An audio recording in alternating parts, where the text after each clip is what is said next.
हमें भौतिक भूगोल की परिभाषा समझने से पहले भूगोल यानी ज्योग्राफी का शाब्दिक अर्थ समझना होगा।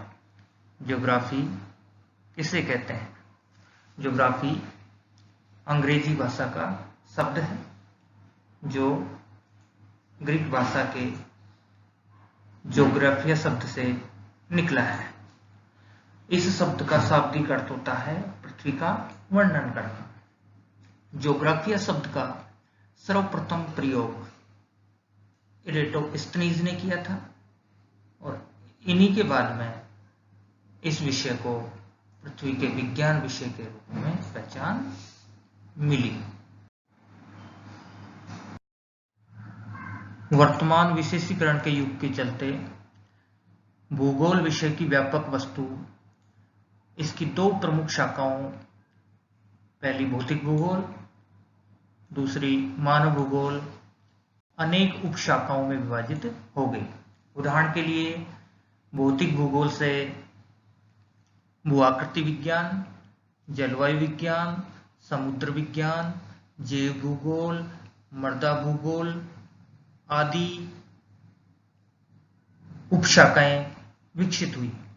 इसी तरीके से मानव भूगोल से कृषि भूगोल, औद्योगिक भूगोल, यातायात भूगोल, पर्यटन भूगोल, बाजार भूगोल, नगरीय भूगोल, जनसंख्या भूगोल, सामाजिक भूगोल, सांस्कृतिक भूगोल ऐसी अनेक उपशाखाएं विकसित हुई। प्रत्येक उपशाखा ने अपने आप को स्वतंत्र स्थापित किया, जिसका अपना उद्देश्य और विषय क्षेत्र है। जैसा कि हम जान चुके हैं कि भूगोल पृथ्वी का वर्णन करने वाला विज्ञान है। इसकी दो प्रमुख शाखाएं हैं, एक भौतिक भूगोल, दूसरी मानव भूगोल। अब आगे बढ़कर अब हम भौतिक भूगोल की परिभाषा जानेंगे। अनेक भूगोलवेताओं ने अपने अपने शब्दों में भौतिक भूगोल को परिभाषित किया है। सर्वप्रथम हम फिलिप महोदय के अनुसार भौतिक भूगोल की परिभाषा को समझेंगे। इन्होंने बताया है, भूगोल एक ज्ञान रूपी वृक्ष है जिसकी जड़ें भौतिक भूगोल की मिट्टी में स्थित हैं तथा इसकी शाखाएं मानवीय क्रियाकलाप के प्रत्येक पक्ष का अध्ययन कराती हैं।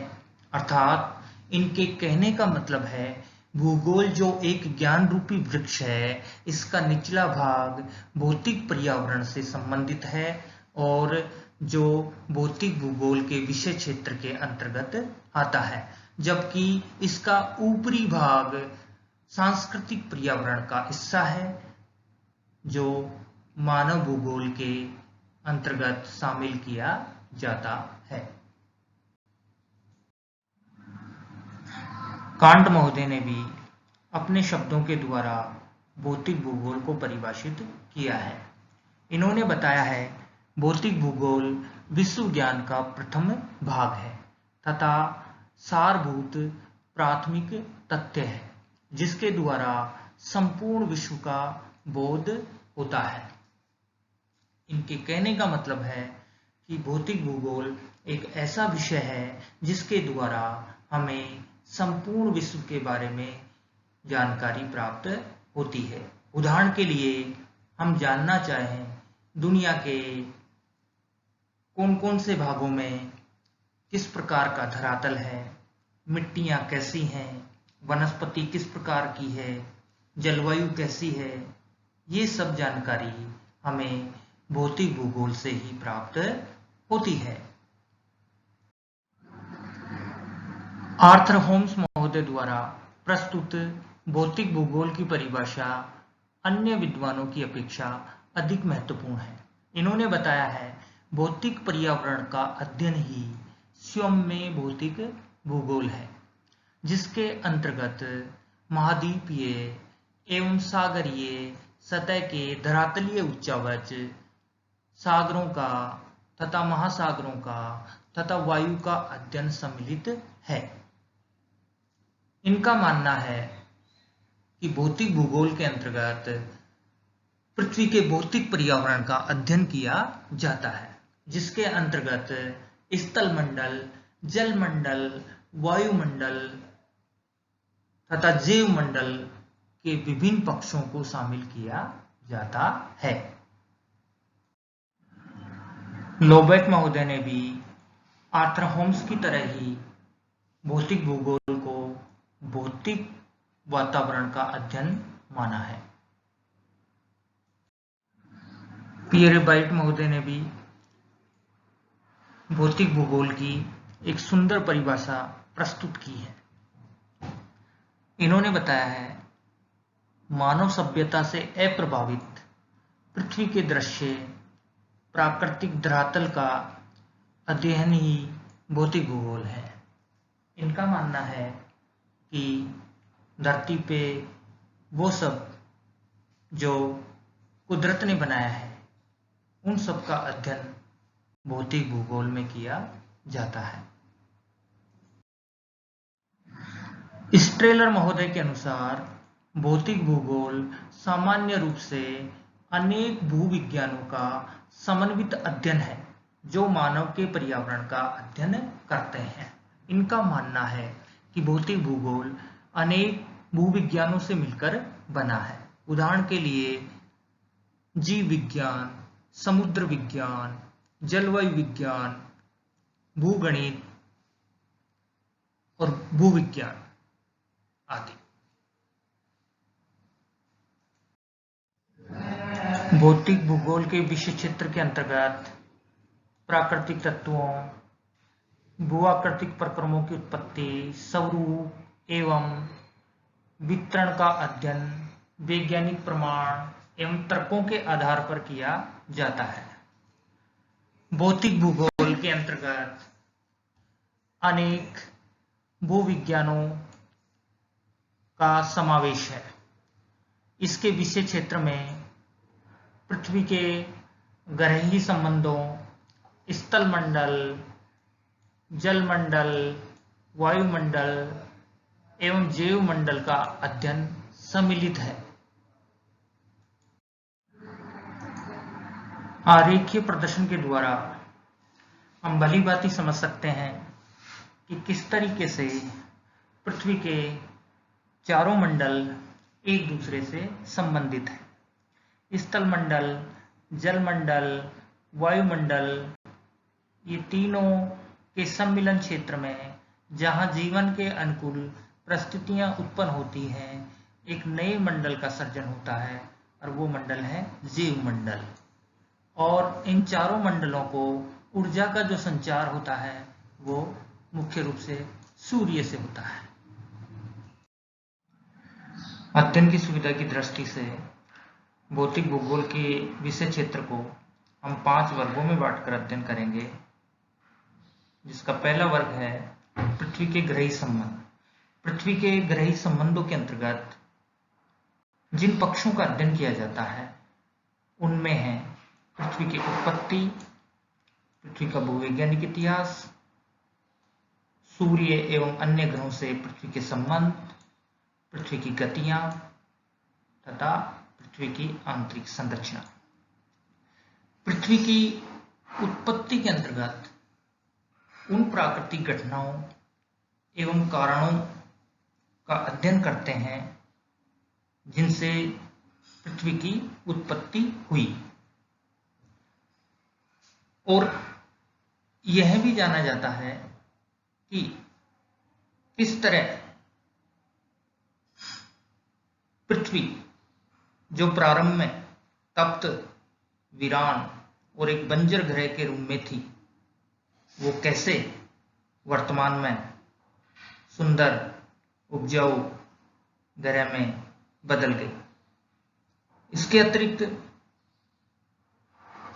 ये भी जाना जाता है कि पृथ्वी के स्थल मंडल, जल मंडल, वायुमंडल और जैव मंडल की उत्पत्ति एवं विकास कैसे हुआ। पृथ्वी के भूवैज्ञानिक इतिहास के अंतर्गत हम जानते हैं कि पृथ्वी की उत्पत्ति से लेकर वर्तमान तक का पृथ्वी का जो इतिहास है उसको विभिन्न युग कालों में बांट करके अध्ययन करते हैं और विभिन्न युगों कालों में कौन कौन सी प्राकृतिक घटनाएं पृथ्वी पर घटित हुई, किस किस तरीके के प्राकृतिक बदलाव पृथ्वी पर हुए, साथ ही जीवन से संबंधित किस तरीके के बदलाव हुए, इन सब चीजों का अध्ययन पृथ्वी के भूवैज्ञानिक इतिहास में पढ़ा जाता है। इसके अतिरिक्त पृथ्वी के सूर्य एवं सौर परिवार के अन्य ग्रहों से संबंधों की व्याख्या भी की जाती है। साथ ही पृथ्वी की जो गतियां हैं, उनके प्रकार, उनके प्रभाव, उनको भी समझा जाता है। इसके अतिरिक्त पृथ्वी की आंतरिक संरचना का अध्ययन भी पृथ्वी के ग्रही संबंधों में सम्मिलित है।